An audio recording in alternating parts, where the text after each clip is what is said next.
Sige. So, ito yung topic natin tonight, no? Yung feeding of the multitudes, no? Or feeding of the 5,000. Tama, no? Sobrang sikat tong story na to, no? Parang halos lahat tayo alam natin yung ano, multiplication of the loaves. Alam niyo, no? Ito lang yung miracle na present, no, sa four gospels. Lahat ng gospels nandiyan yung multiplication of the loaves, no. May kanya-kanya silang version, no. So sobrang importante itong miracle na to, no. In fact, ito lang ata ang miracle na present lahat ng disciple nung nangyari, no. At syempre, sobrang daming naging witness, no, nung miracle na to. Sabi nga 5,000, di ba? 5,000. Sabi ng mga scholars, itong 5,000 taon na to, mga lalaki lang yung binibilang, no? Kasi ganun yung culture nila, no? So, kung isasama mo yung mga asawa at yung mga anak, siguro ilagay na natin in average ng times 4, no? So, nasa mga 20,000 packs, no? Yung attendees nitong event na to.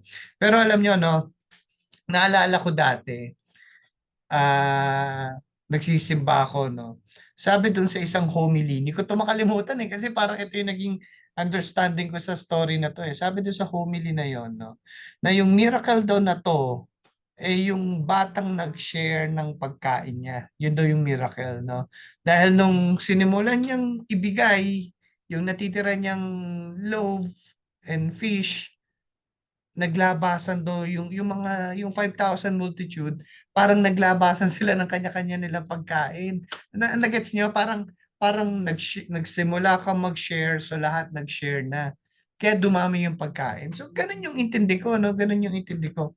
Pero no, tonight makikita natin na walang ganung story, walang, pag binasa mo yung scripture, walang naglabasan sila ng kanya-kanyang baon nila, no? Walang ganun, no? Tonight makikita natin ano ba talaga yung ibig sabihin, no? Nitong story na to, no? Kaya lang, sobrang haba kasi nitong chapter na to, itong chapter 6, pero napakaganda nitong chapter 6 na to, no? Pero aabot to ng 71 verses, no? So aabot tayo ng siyam-siyam, no? pag sa pag pag pag kinumpleto natin sa isang gabi lang. So pinilit kong hatiin Pinilit kong hatiin yung itong chapter na to. So baka aabot tayo ng mga 3 or 4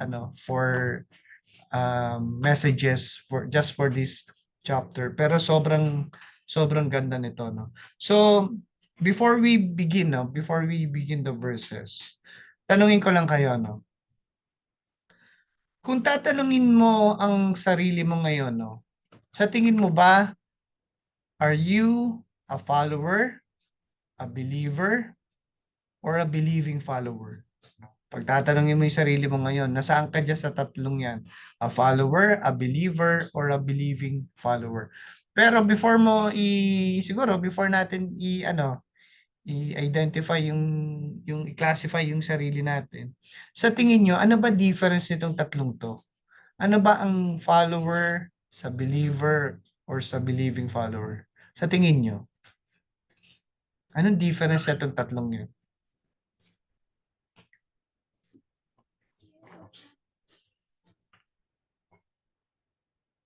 O pare-parehas lang yan?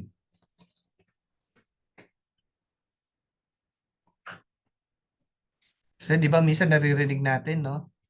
Ano ka ba? Are you a follower? So you're also a believer. Di ba? Parang ganun Parang ginagamit yan interchangeably, di ba? Pero sa tingin natin, sa tingin nyo, ano bang difference nitong tatlong yan? Yung follower, pwede kasing blindly following eh.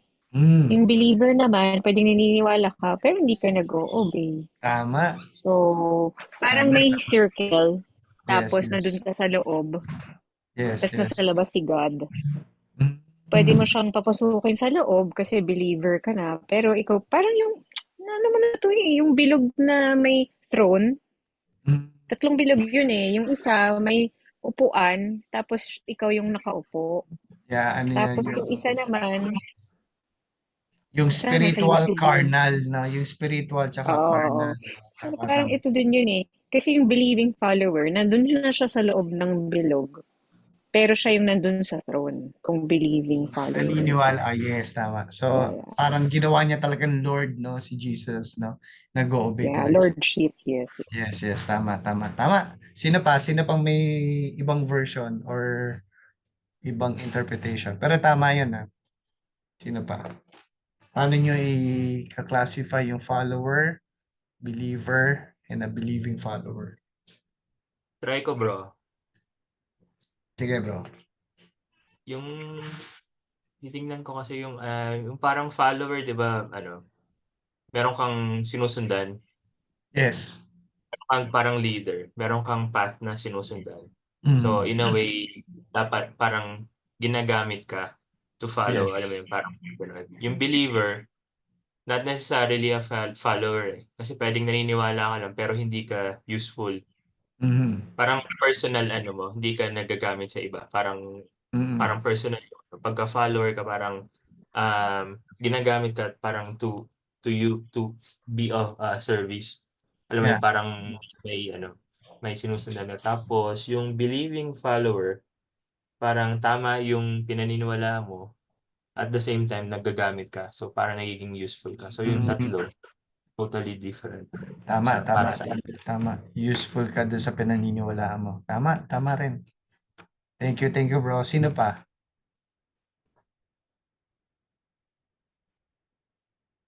Meron pa? Going once? Sige, Jeep, ikaw. Hindi, naisip ko lang, parang, di ba, sa social media, naisip ko yung Tama, mga tama. followers. Tama, tama. Usong-uso ngayon yung follower, no?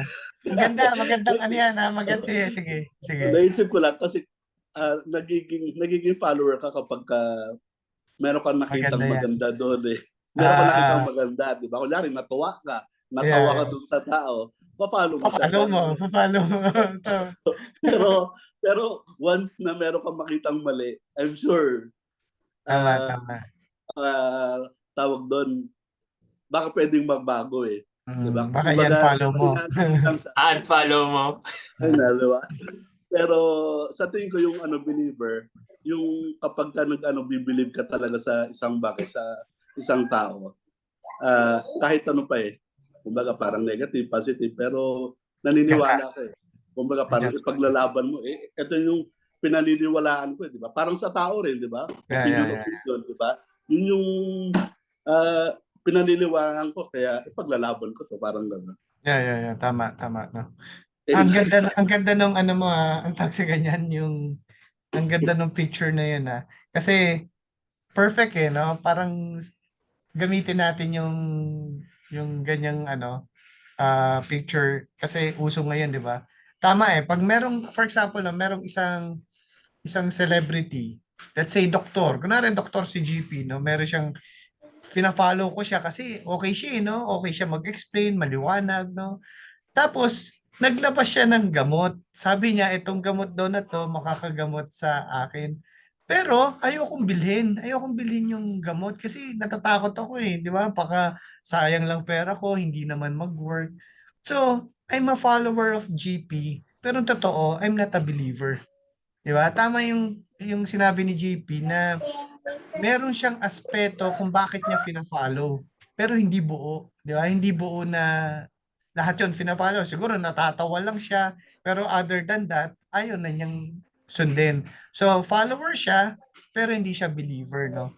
Alam mo, bakit ko gustong maging maliwanag to, no? Kasi maraming Kristiyano, ang iniisip nila, enough na yung maging believer. Kasi sabi, when you believe, you will have eternal life, di ba? Pero kailangan clear sa atin yun kasi sabi rin ni James that you believe that there is one God. Good. Even the demons believe that and shudder. So pati yung demon, they also believe that about the Trinity, about the one God. Naniniwala sila that Jesus is God. Di ba nire-recognize nga nila yung divinity ni Jesus eh. Pero devil pa rin sila, demon pa rin sila. Bakit? Kasi believer man sila, pero hindi sila follower eh. Di ba? So may danger doon, no? May danger na, kasi di ba sasabi natin, o sige, okay na ako, believer na ako. Di ine-expect mo na, no? One day I will be in heaven, okay na, no? Pero yung buhay mo, hindi naman nakasenter kay Jesus. Di ba? Yung araw-araw mong buhay, walang pinagbago. Ganun ka pa rin. Kung ano yung priority mo before you believe, ganun pa rin yung priority mo. Hindi mo naging priority si Jesus, di ba? So malaki yung danger niya, no? Na hindi enough that you believe. Pero hindi rin enough, sabi nga nila Ice saka ni Carl, hindi rin enough na follower ka lang. Kasi ngayong gabi makikita natin, no, merong mga followers si Jesus. May followers sila, pero hindi sila believing follower, no. So tingnan natin, no, start tayo. 15 verses lang to, no. Kaya lang makikita kasi natin yung ending nito sa 7 verse 71 pa. Pero dito kahit paano makikita na natin na ano yung dating ni Jesus, na dating kay Jesus nito mga followers na to. So start tayo verse 1. Sige, Jeep, pabasa naman, Jeep.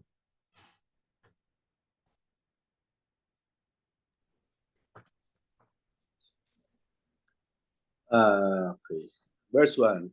After these things, Jesus went away to the other side of the Sea of Galilee. Yun. Ano yung mga these things, Paps? After what? After.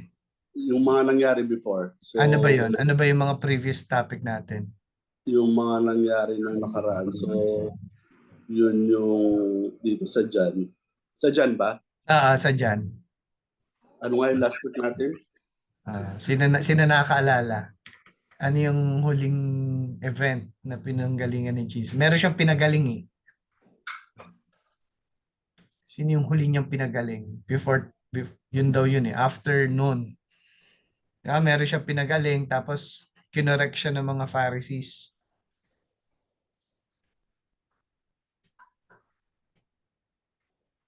Sabi niya, bakit mo pinagaling yan? Sabbath day.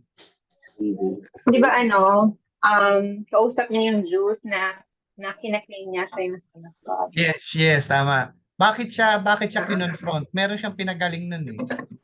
Yung layman. Yun, yung layman. No? Pinagaling niya yung layman doon sa pool of, During Sabbath day.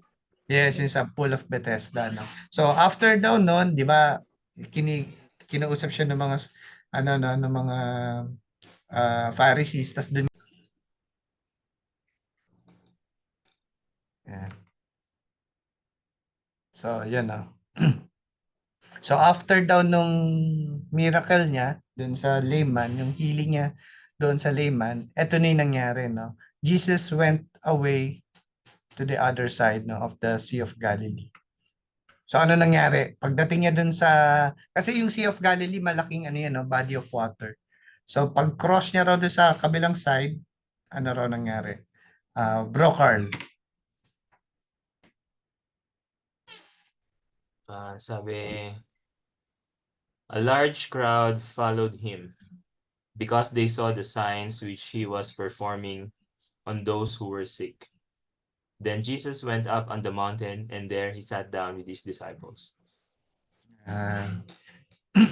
So nakita na natin, no? Ito na yung mga followers. Bro, ano raw reason ba't nila fina-follow si Jesus?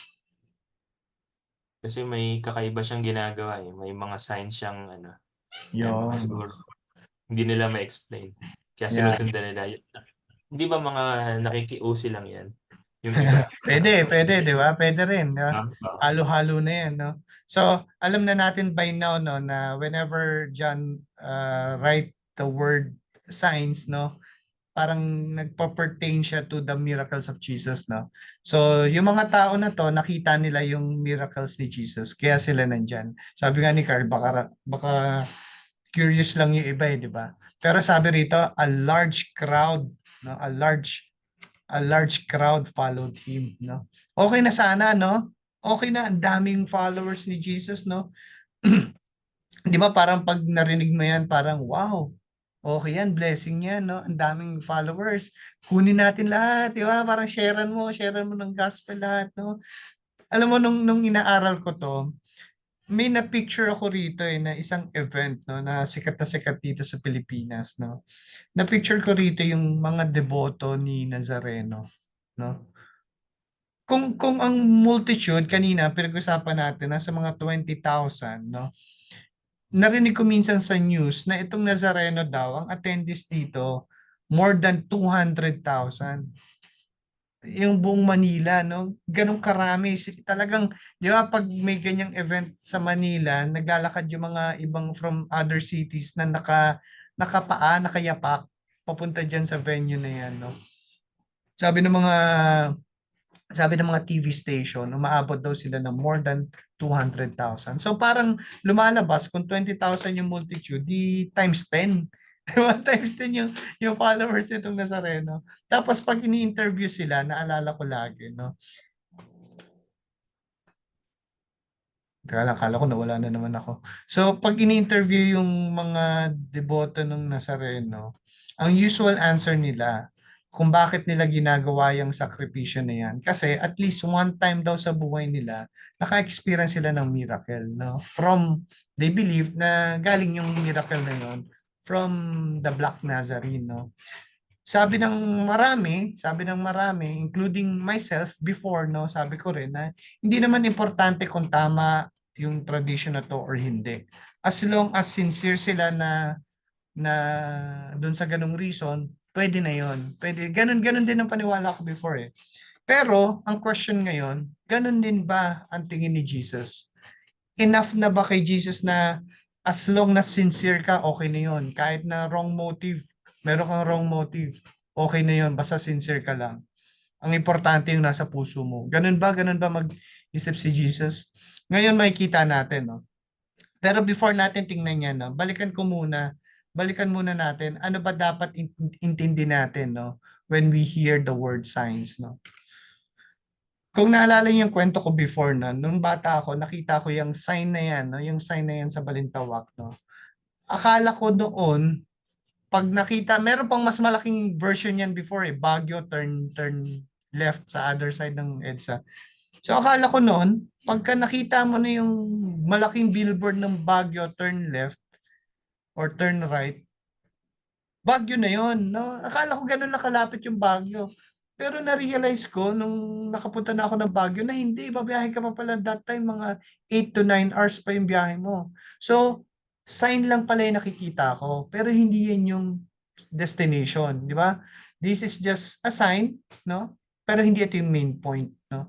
So, kung huminto ka na dyan sa sign na yan, ibig sabihin nun, you're missing the whole point.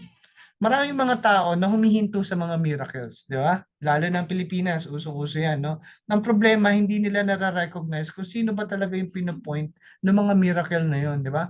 At ito rin yung naging problema ng mga followers ni Jesus. Yes, sinusundan nila si Jesus, a large crowd, no? Nagpa-follow sa kanya. Kahit saan siya magpunta, kung tatawid siya doon sa Sea of Galilee, tatawid din sila. Ang problema, meron silang maling motibo. At alam ni Jesus yon. Alam niya yung heart ng mga tao na to. Pero alam niyo dito sa chapter na to, tatlong klase ang makikita natin dito. Followers, believers, tsaka believing followers, no? Etong first part natin, ang makikita muna natin yung followers, no? Yun muna ang makikita natin. Yung mga believers tsaka believing followers, more on dun sa latter part of the chapter yun eh. Pero makikita natin dito, no, yung heart ni Jesus. Naka-focus siya lagi, no, si Jesus. Kahit saan siya magpunta, pag nagpe-perform siya ng miracle, pag nagsasabi siya ng parable, lagi siyang naka-focus doon sa mga believing followers niya, which is yung apostles niya or yung disciples niya. Naka-focus siya. Regardless kung maintindihan ng mga tao, hindi niya i-explain yung parable sa mga tao. Pagkatapos ng speech niya, i-explain niya sa mga disciples lang niya. Naka-focus si Jesus lagi sa mga disciples niya. Kasi alam ni Jesus eh, na kapag after ng resurrection niya, itong mga disciple niya, ito yung magpo-prophesize, no? Mag-evangelize, no? So, dahil ang focus ni Jesus sa mga disciples niya, ito ang nangyari ngayon sa next verse. Sis Jaja, pabasa naman.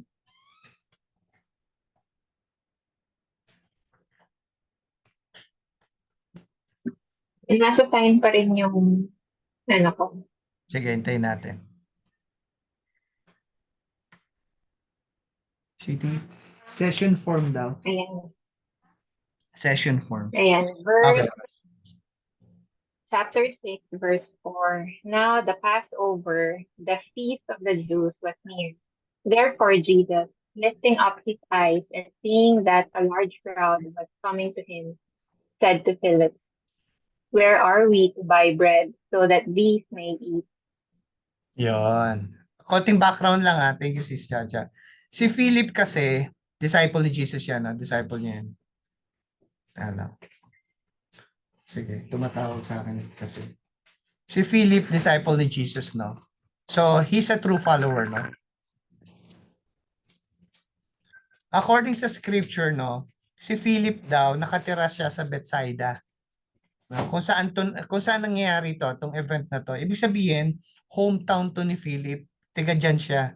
Kaya, yun yung reason, kaya siya yung tinanong ni Jesus kung about this question. Pero, question ko sa inyo, sa tingin nyo, di ba all-knowing si Jesus? Di ba? Okay. Di ba all-knowing si Jesus? Bakit siya nagtatanong kay Philip ng ganito? Bakit siya nagtatanong ng where are we to buy bread so that this may eat? Sa tingin nyo, anong purpose ni Jesus? Bakit siya nagtanong kay Philip?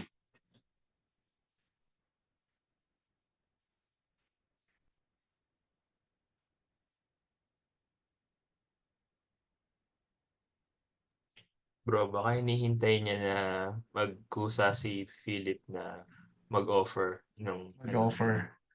Okay, mag-offer. pwede. Kasi Pwede sa parang kanya manggaling yun. na may need, baka may need. So, Okay, since taga dito ka, baka pwede siya makakuha. pwede.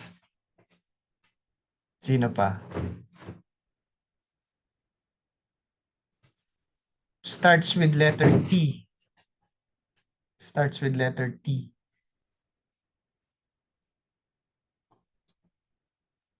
Test? Yes. Tinitest niya si Philip, no? Sabi sa next verse, this he was saying to test him, for he himself knew what he was intending to do. So sobrang clear ng scripture na to, no?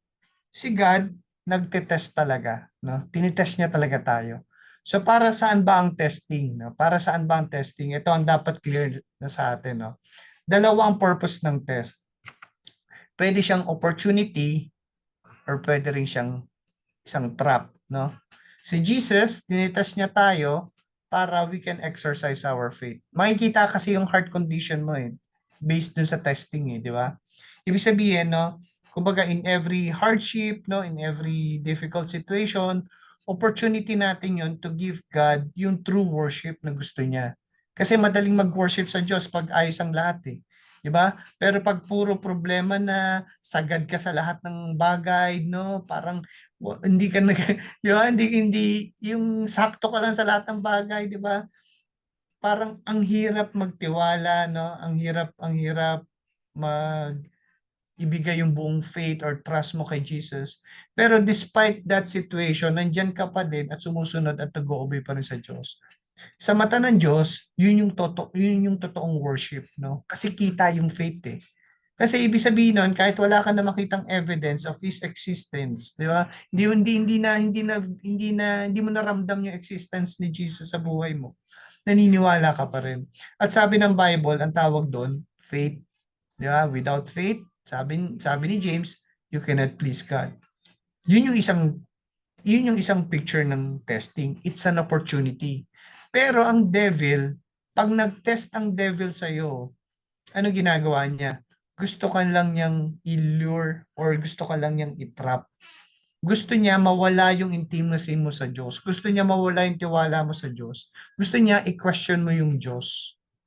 So malaki ang difference nun, no? Sabi ni Joseph sa mga kapatid niya, after niya ma-experience yung masakit na testing sa buhay niya, ano sabi ni Joseph? You meant it for evil, but God meant it for good. So ibig sabihin, no, the difference is whether the one testing you has your best interest or not. Si God, tinitest niya tayo kasi gusto niya ma-develop yung faith. Pero ang kalaban, minsan same testing, same situation, gagamitin niya yon para mawala yung intimacy natin sa Diyos. Unti-unti kanyang tatanggalin sa community, unti-unti kanyang tatanggalin sa prayer life mo, sa Bible study mo, hanggang isang araw, gulat ka na lang, mag-isa ka na lumalaban sa buhay mo. Tinanggal mo na yung picture ni God sa buhay mo. So ngayon, binibigyan ni Jesus si Philip, no, a chance, no, a chance or an opportunity, no, para ipakita niya or ma-exercise niya yung faith niya. So anong sagot ni Philip? Si Slen pabasa naman. No? Ano sagot ni Philip? Uh, verse 7, Philip answered him, 200 denarii worth of bread is not sufficient for them, for everyone to receive a little. Okay. Sabi niya, no, 200 denarii worth of bread, hindi pa raw enough yon, no? Ang isang denarius, no, sabi ng mga scholar, isang denarius daw, ang halaga nun is about a day's wage, no. So let's say sa Philippine value lang, no, sabihin na natin ang minimum is 600, no, para mabilis i-compute. So times 200, parang 120,000, no. Parang sinasabi ni Philip, sa halagang 120,000, hindi pa raw enough yon para mapakain yung multitude na yon. Okay? So, malaking pera yung 120,000, pero pag kukumputin mo nga, no? Kasi, di ba, parang sabi natin 20,000, no? Parang kinumpute ko yun kanina, parang lumalabas. Parang wala pa 10 piso eh. Per tao. So tama nga, kulang nga siya, no? Pero kung tinitest talaga ni Philip, no? Tala nga.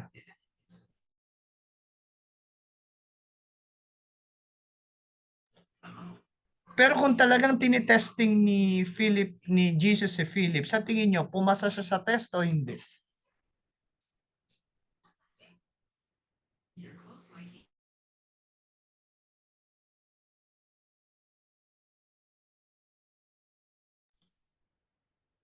Sa tingin nyo, pumasa siya sa test o hindi?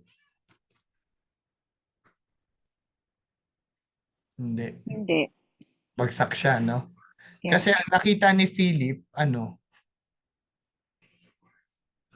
nakita ni Philip?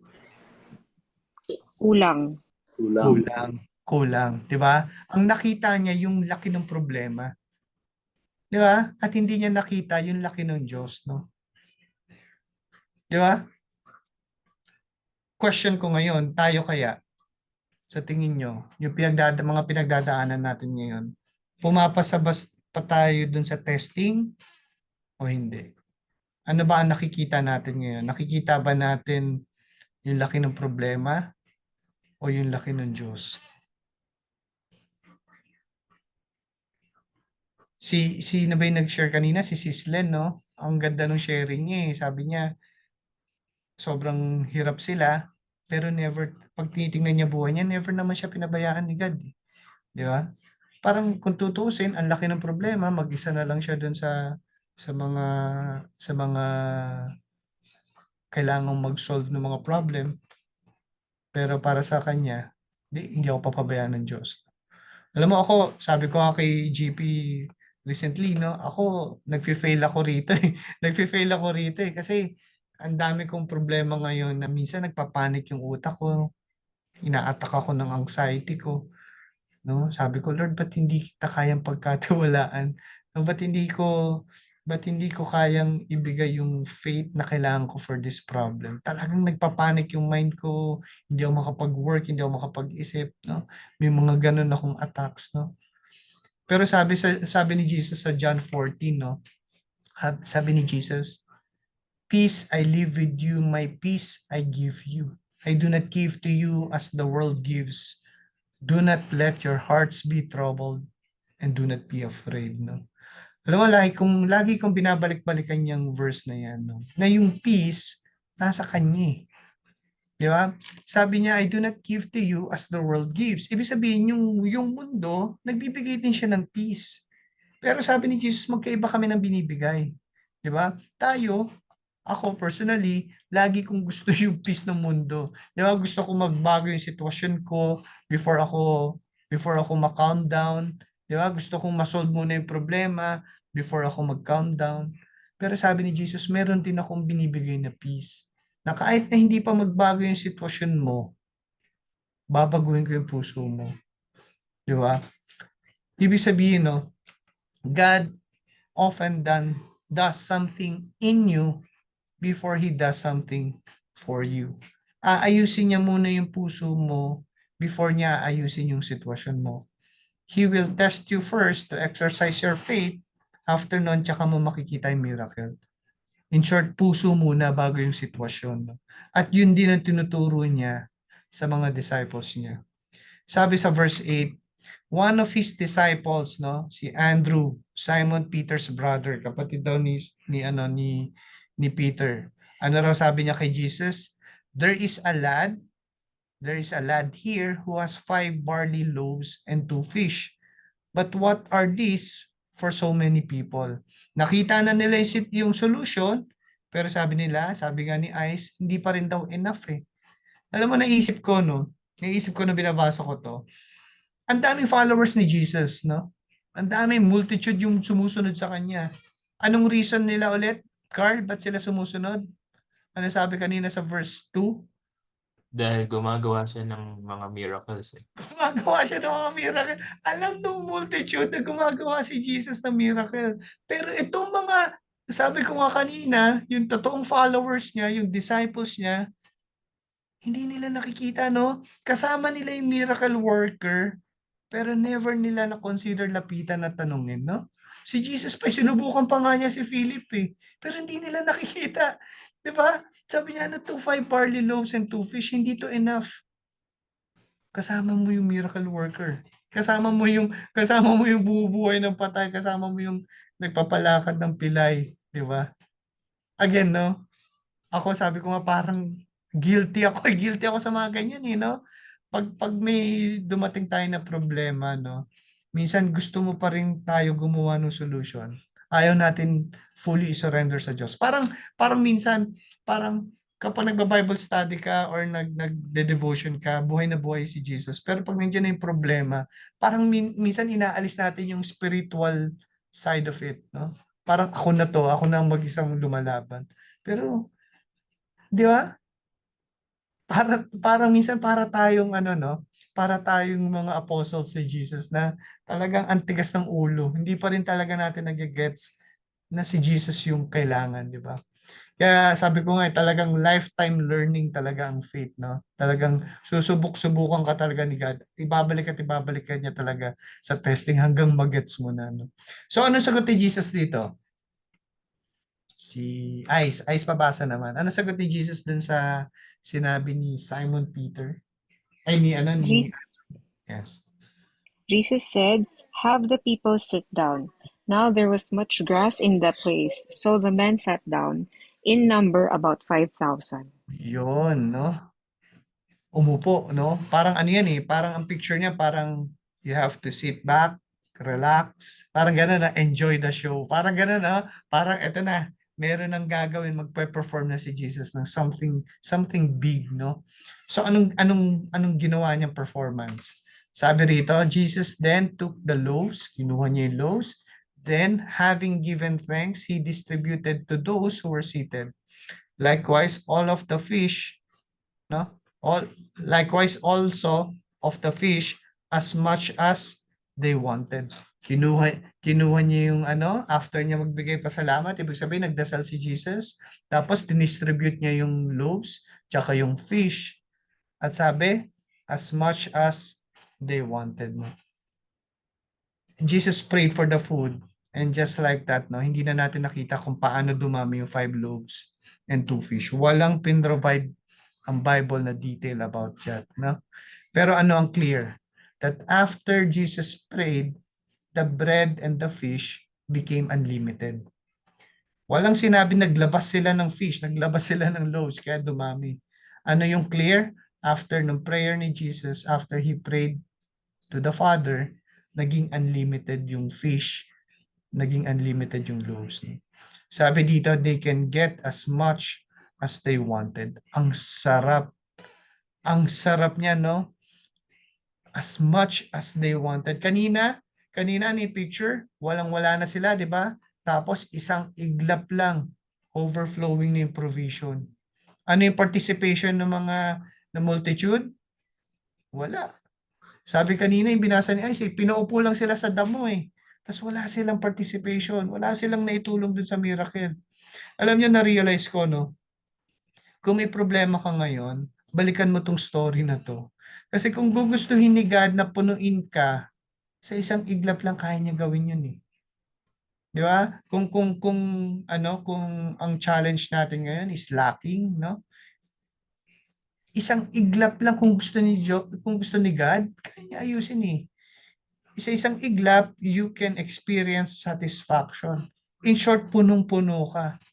Huwag natin hanapin yung satisfaction sa mundo, di ba? Kasi minsan pag may inip na tayo, ang tendency natin, tayo na gumagawa ng solution to get something that we want, di ba? Ang hirap hintayin ng Diyos eh. Di ba? Parang minsan di na siya gumagawa ng solution eh. Pero clearly, sabi dito, dapat kay Jesus manggaling yun. No? At kung kay Jesus manggaling yun, yung hinihintay natin, we will overflow. Sabi sa next verse, no, when they were filled, ano sabi ni Jesus? Sa mga disciples, inutusan niya yung mga disciples yan, sabi niya, gather up the leftover fragments so that nothing will be lost. Paano mo malalaman that you are satisfied? When your cup will overflow.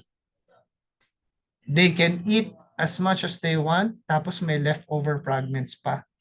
Yan ang picture ng satisfaction. Yan yung satisfied. Sabi sa Psalm 23, no, you prepare a table before me in the presence of my enemies. You anoint my head with oil. My cup overflows. Sabi ni David, no. Ibig sabihin, even if you are in the presence of your enemies, no, you're in the midst of your problems, no, God can still give you peace at saka yung satisfaction. Ibig sabihin, hindi siya based dun sa circumstances natin, but based on who Jesus is. Based doon sa will niya, based doon sa kagustuhan niya. Kung gusto niyang magstay muna tayo dun sa sitwasyon na to, kahit na hindi tayo masaya sa sitwasyon na yan, yan yung best na situation na kailangan mong ma-experience. Pero pag gusto na ni God, itong another season in your life, sa perfect timing niya, gagawin din niya yun. Kaya sabi sa verse 13, bro, pabasa naman. 13 and 14. So they gathered them up and filled 12 baskets of fragments from the 5 barley loaves, which were left over by those who had eaten. Therefore, when the people saw the sign which he had performed, they said, "This is truly the prophet who is to come into the world." Yun, no? Alam niyo, maraming interpretation yan eh, yung 12 baskets na yan. No? Interesting yung 12 baskets na yan. Naniniwala din ako na meron talagang meaning yan. No? Pero gusto ko mag-focus tonight sa reaction ng mga followers ni Jesus, sa mga taong nakakita ng miracle dun sa multitude. No? Tandaan natin, no? Sabi sa simula, yan ang reason ba't sila nandyan, because of the miracle, di ba? Because they saw the signs that Jesus performed, di ba? Ano sabi nila? Anong sabi nila ngayon? This is truly the prophet who is to come into the world. So anong maliwanag sa reaction nila? Una, alam nilang may pangakong savior, di ba? Pag sinabi kasing nating prophet, ibig sabihin ng mga tao nung time na yan, a man from God, pinadala ng Diyos, no? Parang sugo ng Diyos, parang gano'n, no? So tama 'yon. Ibig sabihin, believer na din sila, di ba? Believer na din sila. So masasabi na ba nating believing followers sila? Nag-start sila as a follower. Ngayon, they believe that He is the prophet who is to come into the world. Tingnan natin yung reaction ni Jesus sa last verse. Sabi ni Jesus, so Jesus perceiving that they were intending to come and to take Him by by force to make Him king, withdrew again to the mountain by himself alone. No? Umalis si Jesus. No? Umalis si Jesus. Pumunta siya sa mountain mag-isa. In fact, iniwan niya pati mga disciples niya. No? Bakit daw? Dahil gusto siyang kunin by force against His will. Yun yung by force di ba? Hindi yun yung will mo. May will yung mga tao against your will. Ang tawag doon, force, no? Pinwersa ka. Pinwersa ka. At sabi rito, gusto siyang gawing king. Kasi ang tingin nila doon sa Savior na darating, parang David. Parang David na ililigtas sila from the oppression of the Roman people. Pero hindi yun yung reason kung bakit dumating si Jesus, di ba? Hindi naman sila isi-save from the Rome. Isi-save sila from sin. At hindi nila nakikita yun, di ba? Kaya pinipilit nila, based sa kagustuhan nila, pinapasok nila si Jesus doon. At sabi rito, umalis si Jesus. Ibig sabihin, para kay Jesus, ni-reject niya lahat to. Hindi to accepted. After nito, yung verse 16, mapupunta na si Jesus dun sa water, yung sa boat. Nag-perform na siya ng miracle para sa mga disciples niya. Then after nun, mamimit niya ulit itong mga followers. Pero next week na natin or the following week natin discussion. No? But for now, ang gusto kong may iwan sa atin na to, no? Kamusta yung relationship natin kay Jesus? Fino-force ba natin siya doon sa gusto niyang gawin sa atin? No? Or susurrender tayo sa gusto niyang mangyari? Minsan kasi may mga teachings ako naririnig na parang kailangan parang persistent prayer ka for something, no? Pero ako naniniwala ako na hindi mo kailangan pilitin ng Diyos eh. Kung gusto niya yun ibibigay niya sa iyo eh. Tingin ko naniniwala pa rin ako na ang prayer talaga natin dapat is in submission. Lord, ano bang gusto mo mangyari? Ito yung desire ko, Lord. Ano yung gusto mo mangyari?